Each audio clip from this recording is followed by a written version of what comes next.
नमस्कार साथियों, 12वीं की क्लास में आप सभी लोगों का स्वागत है। देखिए पिछली क्लास में हमारा जो है क्या हुआ था भाई, हमने बताया था कि किरचॉफ के नियम तथा वैद्युत परिपथ में सारा कुछ हो गया, डेरिवेशन थ्योरी सब कुछ हो गया लगभग। आपका जो है आपका न्यूमेरिकल बचा था, तो कल की क्लास में हमने सेल से संबंधित न्यूमेरिकल बताया था।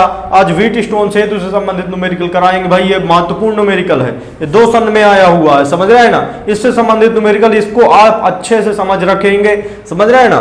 किताब में भी कुछ आप उदाहरण में लगे रहते, ज्यादातर परीक्षाओं में यदि देखें तो उदाहरण के सवाल बहुत पूछे जाते हैं। आप कुमार मित्तल से हम चल रहे हैं, कुमार मित्तल किताब से पढ़ा रहे हैं। कुमार मित्तल की किताब के आप उदाहरण के सवाल सभी कर डालेंगे भाई, सभी घर में कर कीजिए सभी लोग। यदि जहां पर ना समझ में आए, हमारा पर्सनल व्हाट्सएप नंबर है ही है सभी के पास, उसको जो है आप जो है उसको क्या करेंगे भाई, बताएंगे कि कहां पर दिक्कत हो रही, कहां समझ में नहीं आ रहा, उसको फोटो खींच के भेजिए, उसको बताया जाएगा। देखिए यहां से जो है हमारे पास क्वेश्चन क्या है, क्वेश्चन है संलग्न चित्र में प्रदर्शित परिपथ में यदि 10 ओम के प्रतिरोध में धारा शून्य हो।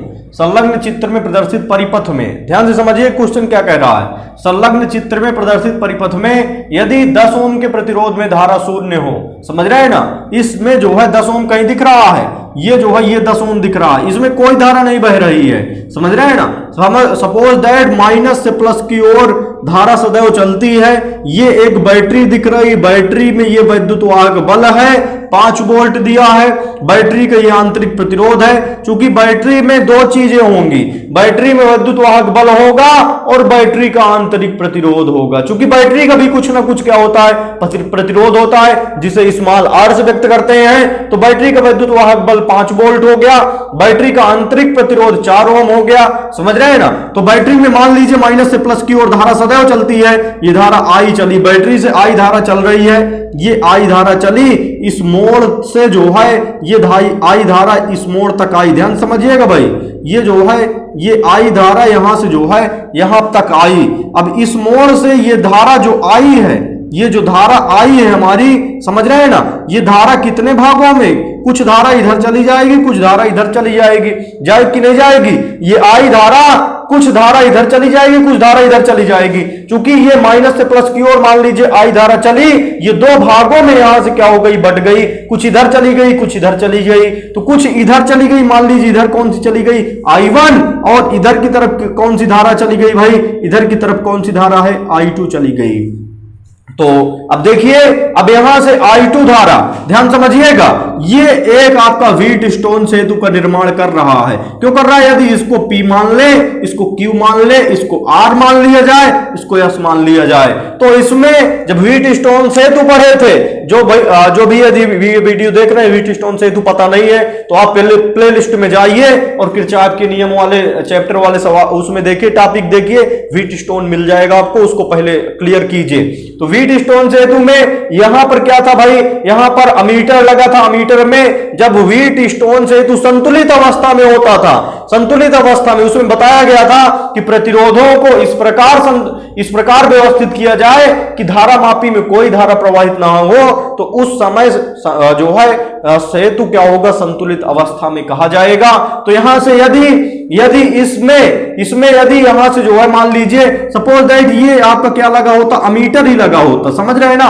अमीटर में कोई धारा नहीं बहती थी, तो ये जो है ये सेतु एक प्रकार से ये सेतु का निर्माण कर रहा है। ये चतुर्भुज मान के चलेंगे इसको, 1 भुजा, 2 भुजा, 3 भुजा, 4 भुजा, ये चतुर्भुज बन रहा है हमारा, समझ रहे हैं ना। ये क्या बन रहा है आपका चतुर्भुज, कौन सा, ABCD, ये एक चतुर्भुज का निर्माण हो रहा है, समझ रहे हैं ना। चतुर्भुज का निर्माण हो रहा है। इसमें इस विकर्ण में या इस धारा मापी में जब कोई धारा नहीं बहती, धारा मापी शून्य विक्षेप की स्थिति में होता है, तो उस समय बताया गया था कि धारा जो है व्हीटस्टोन सेतु संतुलित अवस्था में होता है, और सेतु संतुलित अवस्था में होगा तो उसका प्रतिबंध भी होता था। तो चलिए देखते हैं। चूंकि 10 ओम के प्रतिरोध में 10 ओम के प्रतिरोध में धारा शून्य है, इसलिए चूंकि 10 ओम के प्रतिरोध में धारा शून्य है, इसलिए ABCD परिपथ ABCD, इसलिए परिपथ ए बी सी डी दिख रहा है ना सभी को भाई। परिपथ ए बी सी डी एक व्हीट स्टोन सेतु का व्हीट स्टोन सेतु का निर्माण करेगा। परिपथ ए बी सी डी एक व्हीट स्टोन सेतु का निर्माण करेगा। परिपथ ए बी सी डी एक व्हीट स्टोन सेतु का निर्माण करेगा। अतः संतुलित व्हीट स्टोन सेतु का प्रतिबंध। अतः संतुलित व्हीट स्टोन सेतु के लिए संतुलित व्हीट स्टोन सेतु के लिए संतुलित व्हीट स्टोन सेतु के लिए तो संतुलित व्हीट स्टोन सेतु के लिए प्रतिबंध क्या होता है भाई? ये पहला नंबर हल कर रहे हैं, समझ रहे हैं ना। तो क्या होता है? P/Q बराबर R/S। ये प्रूव कराया गया था। संतुलित व्हीट स्टोन सेतु का प्रतिबंध, व्हीट स्टोन सेतु के संतुलन होने का प्रतिबंध P/Q बराबर R/S। अब देखिए यहां से P को क्या मान के चलेंगे? 3। हमने बताया था 3 बटे क्रम से होता है PQRS होता है इस प्रकार। तो P को 3 हो गया, Q का मान कितना हो गया? 6 हो गया, बराबर R का मान x है जो कि निकालना है, बटे में यस का मान कितना है? 12 है, तो 12 रख दिया। अब यहां से 3 1 कम 3 दूनी 6 होता है, तो तिर्यक गुणा करा लीजिए x का 2 के साथ।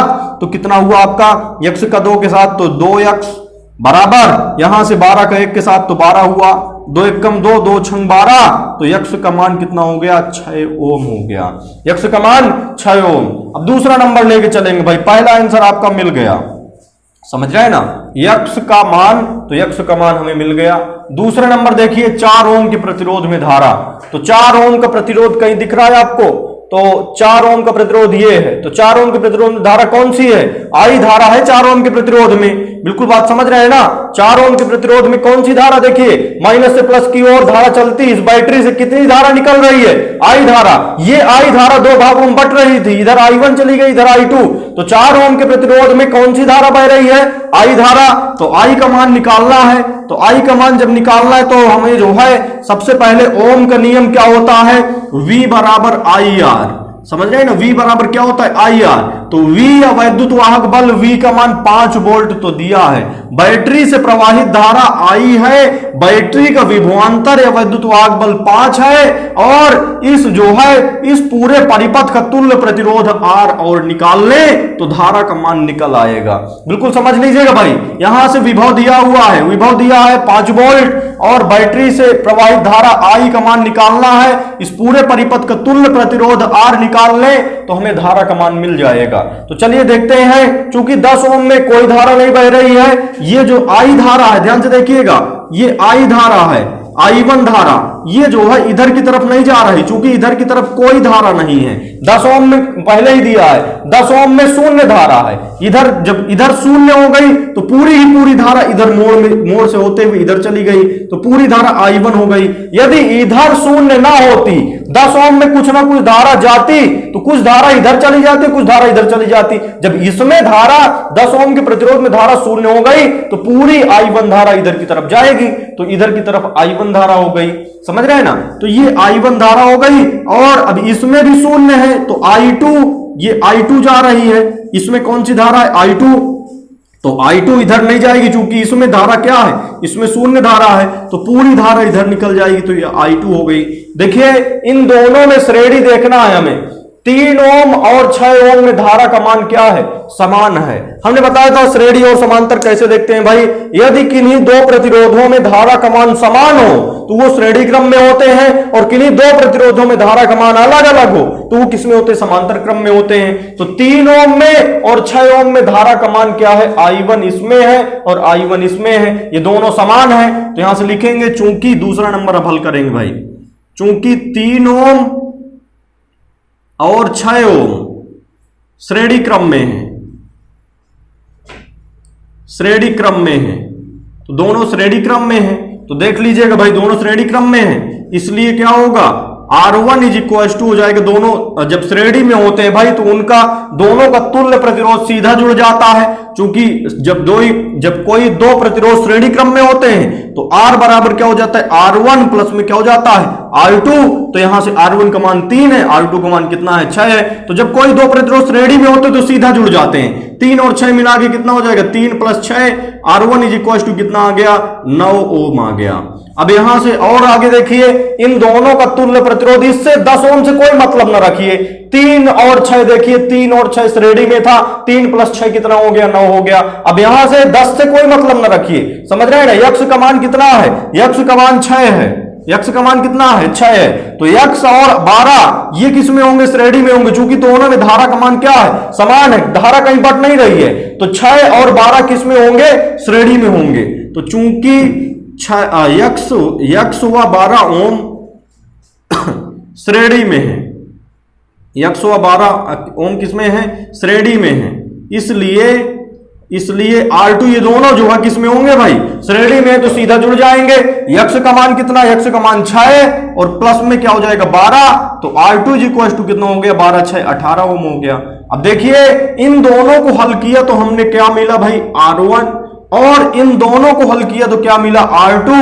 तो यहां से R2 हो गया और यहां से R1। तो I1 धारा R1 में है, I2 धारा R2 में है, I2 धारा R2 में है। तो इन दोनों तारों में धारा का मान क्या है, अलग अलग है। इधर की तरफ I1 है, जो इन दोनों को हल किया तो क्या मिल गया हमें, R1। इन दोनों को हल किया तो क्या मिल गया, R2। तो इधर इस तार में R1 लगा, इस तार में क्या लगा है, R2। तो R1 में कौन सी धारा है, R1 में कौन सी धारा है, I1, और R2 में कौन सी धारा है, I2 है। तो दोनों प्रतिरोधों में R1 और R2 में इन दोनों को हल किया, 6 और 12 को हल किया तो R2 मिला था। तो इन दोनों में धारा का मान अलग है, धारा का मान जब अलग है तो किस में होंगे, समांतर में होंगे। समझ रहे हैं, ये दोनों किस में होंगे भाई, R1 और R2 समांतर में होंगे। तो यहां से लिखेंगे चूंकि R1 व R2 समांतर क्रम में है, समांतर में है, समांतर में है, इसलिए क्या हो जाएगा, इन दोनों का तुल्य प्रतिरोध जब समांतर में होते हैं भाई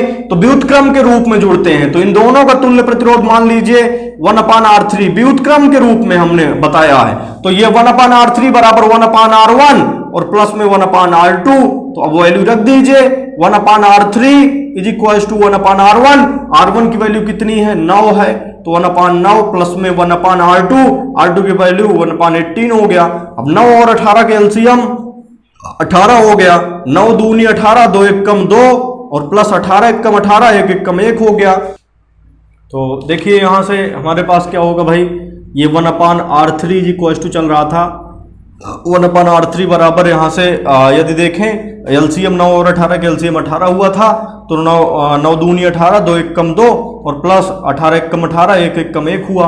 अब इसके बाद देखिए यहां से हमारे पास बनेगा क्या, 1/R3 इज इक्वल टू 2 1 3/18, 3 1 कम 3, 3 6 18। तो अब इसके बाद दोनों पक्षों का व्युत्क्रम कर दीजिए, इधर का व्युत्क्रम भिन्न पलट जाएगी तो R3 हुआ, इधर का व्युत्क्रम भिन्न पलट गई तो 6 ओम हुआ। तो अब देखिए ये इतना हमारे पास पूरा सॉल्व हो गया, समझ रहे हैं ना, इतना पूरा सॉल्व हो गया। तो इतना पूरा जब सॉल्व हो गया तो 6 ओम आया। अब देखिए जब इतने पूरे को हटा के हम कितना कह सकते हैं, 6 ओम, समझ रहे हैं ना। तो अब देखिए 4 ओम और इसके बाद ये टोटल जो I धारा है ये दो भागों में बट रही है। दोनों को जो है, दोनों तारों को हमने हल कर लिया। दोनों तारों में एक्चुअली में कितनी धारा है, कितनी धारा है, I धारा है। तो दोनों तारों को मिला के कितना आया प्रतिरोध, 6 ओम आया। तो दोनों तारों में कितनी धारा जाएगी, 6 ओम में जो है ये दोनों तारों को हल किया तो कितना आया, दोनों की ये पूरे को इतने को हल किया, पहली तार को इन दोनों को हल किया तो 9 आया था, इन दोनों को हल किया तो 12 6 18 आया था। तो अब जब पूरे को हल कर दिया, दोनों तारों को कंप्लीट हल कर लिया तो कितना आया, 6 ओम आया।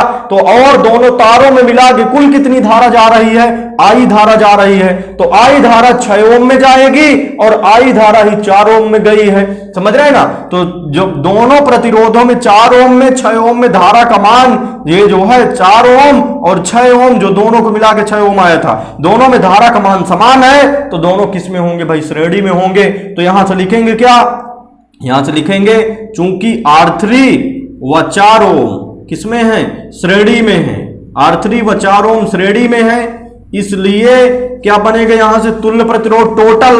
जब श्रेणी में होता है तो सीधा जोड़ देते हैं भाई, सीधा जोड़ देंगे तो R इज इक्वल टू कितना होगा, R इज इक्वल टू बनेगा कितना, R3 और प्लस में क्या हो जाएगा 4 हो गया। जब टोटल जोड़ देंगे तो कितना बनेगा, R बराबर R3 प्लस 4 हो गया। जब R3 प्लस 4, R3 की वैल्यू कितनी हो जाएगी, R3 की वैल्यू 6 हो गई, प्लस में कितना हो जाएगा 4 हो गया, तो 6 4 कितना हो जाएगा आपका 10 ओम हो गया। तो टोटल तुल्य प्रतिरोध पूरा कितना आ गया, 10 ओम। अब इसके बाद देखिएगा 10 ओम तो हो गया हमारा। अब इसके बाद यहां से हमें V का मान कितना दिया था, विभव का मान, विभव V बराबर 5 वोल्ट। तो ओम का नियम लगा दीजिए, चूंकि होता क्या है, चूंकि V बराबर होता है IR, तो ध्यान से देखिएगा V की वैल्यू कितनी है 5 बराबर I का मान निकालना है। चूंकि 4 ओम में धारा कितनी है, I है, और 4 ओम में ही धारा निकालना है, I का मान ही निकालना है। गुणे में R का मान कितना आया है, 10 आया है। तो यहां से जो है अब ये 10 गुणे में इसको इधर ले आई तो 5/10 बराबर I हुआ। अब 5 1 कम 5, 5 दूनी 10, 1/2, तो 1/2 का मतलब आधा होता है। आधा का मतलब 0.5 भी कह सकते हैं। आधा को 1/2 को 0.5 कह लें या 0.5 को 1/2 कह लें, ये बात बराबर हो गई। तो आई का मान निकल आया भाई, ये दूसरा नंबर आपका सॉल्व हो गया। 4 ओम में धारा, आई का मान कितना है 0.5 एम्पियर। अब चलिए तीसरा नंबर देखते हैं। 3 ओम के प्रतिरोध में धारा, तो 3 ओम के प्रतिरोध में धारा निकालेंगे। ये जो है इसकी दोनों की वैल्यू नोट कर लीजिए, चूंकि दोनों का मान अभी हमें देखना पड़ेगा, समझ रहे हैं ना। तो 3 ओम के प्रतिरोध में धारा, यक्स का मान कितना आया था, यक्स का मान 6 ओम आया था। और इसके बाद आई का मान कितना है, आई का मान 0.5 एम्पियर है, 0.5 एम्पियर। तो चलिए अब 3 ओम में धारा देखते हैं। 3 ओम में धारा देखेंगे, ध्यान से देखेंगे तो समझ में आ जाएगा भाई सवाल, चूंकि सवाल थोड़ा सा बड़ा है। तीसरा नंबर देखेंगे भाई, 3 ओम में धारा। तीसरा नंबर 3 ओम में धारा, तो 3 ओम कहीं दिख रहा है, ये 3 ओम में धारा कौन सी है, I1। ये I1 धारा इधर जा रही, इधर जा रही। तो अब देखिए धारा का मान निकालना है तो वही फार्मूला आपका होगा, V बराबर IR होता है, समझ रहे हैं ना। तो V बराबर क्या होता है फार्मूला, ओम के नियम से, ओम के नियम से होता है V बराबर I इंटू R होता है। अब देखिए यहां से जो है बिल्कुल ध्यान समझिएगा, 3 ओम में जो धारा I1 है, समझ रहे हैं ना, ये I1 पहले इसमें जाएगी फिर इसमें जाएगी, तो दोनों में धारा का मान क्या है, समान है। कहने का मतलब A और C के बीच की धारा A से लगा के ABC, देखिए ABC में बहने वाली धारा का मान, इस तार में बहने वाली धारा का मान कितना है, I1 है। हमने बताया था 3 ओम में जो धारा बहेगी वही 6 ओम में धारा बहेगी। तो AC तार AC में बहने वाली धारा का मान क्या है, I1 है। तो यहां से तार AC में बहने वाली धारा का मान I के स्थान पर क्या हो जाएगा, I1। और तार एक A और C बिंदु के बीच क्या लेंगे, विभव V लेंगे, तो VAC हो जाएगा। बिल्कुल ध्यान से समझ लीजिएगा, तब जाके सवाल समझ में आएगा भाई। फार्मूला V बराबर IR होगा, लेकिन यहां से जो है 3 ओम में धारा कौन सी बह रही, I1। तो यहां से जो है A और C के बीच तार AC में बहने वाली धारा कौन सी है, I1। तो I के स्थान पर क्या हो गया, I1। और A और C के बीच विभव कितना हो जाएगा, VAC बराबर यहां से A और C के बीच जो प्रतिरोध होगा तो RAB हो जाएगा, RAC। A और C, तार A और C का क्या निकालेंगे, कुल प्रतिरोध निकालेंगे। तो चलिए देखते हैं यहां से I1 इज इक्वल टू हो जाएगा, ये जो है I1 बराबर RAC को इधर ले आइए, गुणे में इधर आएगा तो किसमें हो जाएगा, भाग में, तो VAC अपान में क्या हो जाएगा, RAC हो गया। तो R क्या है, प्रतिरोध है, A और C, तार AC का क्या है, प्रतिरोध है। तो अब देखिएगा यहां से VAC एक फार्मूला होता है हमारे पास, V और C, बिंदु V और C के बीच विभव निकालना है। तो V बराबर एक फार्मूला पढ़ाए थे, V बराबर E माइनस IR। V बराबर क्या पढ़ाए थे, E माइनस IR। तो V बराबर E माइनस IR। तो I के स्थान पर कौन सी धारा ले रहे हैं, I1। R तो हमारा जो है दिया हुआ है, अपान RAC उसी प्रकार। चलिए ध्यान से देखिएगा यहां से, अब देखिए ई का मान कितना, ई का मान 5 वोल्ट, तो 5 माइनस I1 का मान हमें निकालना है, समझ रहे हैं ना। I1 का मान जो है हमें निकालना है, या आई का मान दिया, यहां से I1 नहीं लिया जाएगा, सॉरी यहां से I1 नहीं लिया जाएगा, नहीं कैलकुलेट नहीं होगा भाई, यहां से जो है आपका कैलकुलेट नहीं होगा। तो ई का मान 5 है माइनस आई का मान, चूंकि यहां से बिल्कुल ध्यान समझिएगा ए और सी के बीच धारा कितनी बह रही है, ए और सी के बीच, चाहे हम इधर से जाएं चाहे इधर से जाएं, जब टोटल यदि और टोटल भी यदि दोनों को मिला दें तो ए और सी में के बीच धारा कौन सी, वो आई है, तो आई ही लिया जाएगा। तो ई का मान 5 है माइनस आई का मान निकाल चुके हैं 0.5, तो 0.5 गुणे स्मॉल आर, आंतरिक प्रतिरोध 4 है, तो आंतरिक प्रतिरोध 4 ले लिया, बटे में आर एसी, ए तार एसी का प्रतिरोध। तो तार एसी में कितने प्रतिरोध हैं, तार एसी में 3 ओम और 6 ओम। ये देखिए तार एसी में, ये तार एसी हो गई, तार एसी में कितने प्रतिरोध हैं, 3 और 6, तो 3 और 6 श्रेणी में हैं, तो 3 प्लस क्या हो जाएगा, तार एसी का कुल प्रतिरोध 3 प्लस क्या हो जाएगा 6, तो 3 6 कितना हो जाएगा, 9 हो जाएगा। तो यहां से हमारे पास I1 की वैल्यू बनेगी, ध्यान से देखेंगे भाई, I1 बराबर हो जाएगा आपके पास, I1 बराबर 5 माइनस 5 चौको क्या हो जाएगा 20, और कितने अंक पहले दशमलव, 1 अंक पहले दशमलव हो गया, बटे में कितना हो जाएगा 9, तो 5 से 2 घटेगा, 5 से 2 घटेगा 3 हुआ, 3 बटे 9, 3 एक कम 3, 3 त्रिक का 9, तो I1 की वैल्यू कितनी आ गई, 1/3 एम्पियर। ये हमारी I1 की वैल्यू आ गई। तो ये 3 ओम में कितनी धारा होगी, 1/3, 6 ओम में भी कितनी धारा होगी, 1/3। अब इसके बाद चलिए चलते हैं, अब ये जो है आपका तीसरा कंप्लीट हुआ, चौथा नंबर पर चलते हैं। चौथा नंबर क्या दिया भाई, 12 ओम के प्रतिरोध में धारा। तो 12 ओम के प्रतिरोध में धारा कौन सी है, इधर की धारा कौन सी धारा जा रही थी, ये देखिए I2। 12 ओम के प्रतिरोध में कौन सी धारा है भाई, I2। इधर की तरफ कौन सी धारा जा रही थी, I2, इधर की तरफ I1 धारा जा रही थी। तो ए और जो है एडीसी तार, ये भी एसी तार ही है, समझ रहे हैं ना, ये भी कौन सी तार है, एडीसी तार है कह सकते हैं। तो धारा निकालना है, ओम का नियम लगा दो। ओम का नियम क्या होता है, V बराबर IR। ध्यान से समझिएगा भाई, यहां से जो है ओम का जब नियम लगाएंगे तो किस बिंदु से किस बिंदु की बात कर रहे हैं, ए से लगा के सी बिंदु की बात कर रहे हैं, समझ रहे हैं ना। ये कौन सी तार है आपकी, ये एसी तार है। एसी तार में एसी ये भी थी, एसी ये भी है, तो एसी तार में 12 ओम का प्रतिरोध लगा है। तो एसी तार में कौन सी धारा बह रही है, I2 धारा बह रही है। तो I2 पहले इसमें गई है, फिर I2 इसमें गई है, तो I2 का ही मान निकालना है। तो तार एसी का क्या लेंगे, विभव, तो V के स्थान पर क्या हो जाएगा, तार एसी का विभव। ए और सी बिंदु के बीच क्या लेंगे, विभव लेंगे। तो VAC बराबर I के स्थान पर तार एसी में क्या है, कौन सी धारा है, I के स्थान पर I2, और इंटू तार एसी का जो है प्रतिरोध के स्थान पर किसका प्रतिरोध होगा, तार एसी का प्रतिरोध, तो RAC हो गया। अब इसके बाद चलिए यहां से देखते हैं, ये RAC गुणे में इसको इधर ले आइए, तो VAC बटे में क्या हो जाएगा, RAC बराबर क्या हो गया, I2। वैल्यू रख दीजिए, तो I2 बराबर क्या हो जाएगा, VAC अभी निकाले हैं भाई, ये देखिए E माइनस IR, ये यहां से, तो VAC की वैल्यू कितनी होगी, V का फार्मूला क्या होता है भाई, विभव का एक फार्मूला होता था सेल के पदों में, चूंकि A और C बिंदु की यदि बात करेंगे तो A और C के बीच विभव कितना होगा, विभव V बराबर होता है E माइनस IR होता है, और अपान में RAC, तो RAC, अब ये वाली I2, ये AC तार में कितने प्रतिरोध है, 6 ओम प्रतिरोध है, 12 ओम प्रतिरोध है, ये दोनों श्रेणी में है, तो 12 6 कितना हो जाएगा, 18 हो गया। अब इसके बाद वैल्यू रख दीजिए, E की वैल्यू कितनी है, 5 है, माइनस I की वैल्यू कितनी है, 0.5 है, और इनटू में R की वैल्यू कितनी है, R की वैल्यू 4 है, बटे में कितना है, 18 है, तो ये I2 की वैल्यू हो गई।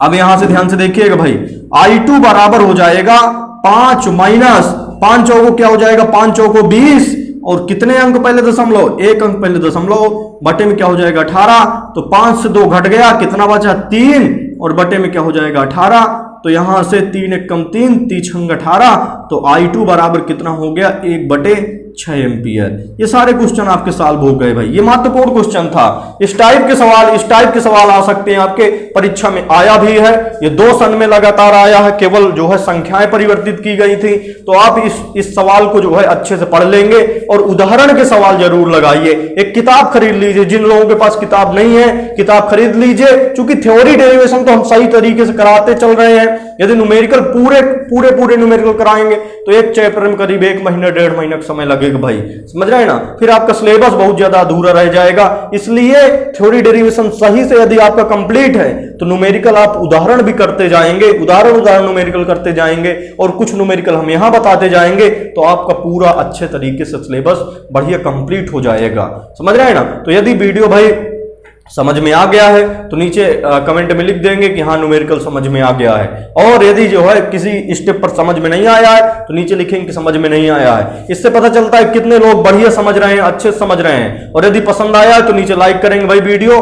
और कुछ लोग जो है देखते रहते हैं, सब्सक्राइब नहीं किए चैनल, तो सब्सक्राइब कर लीजिए चैनल को।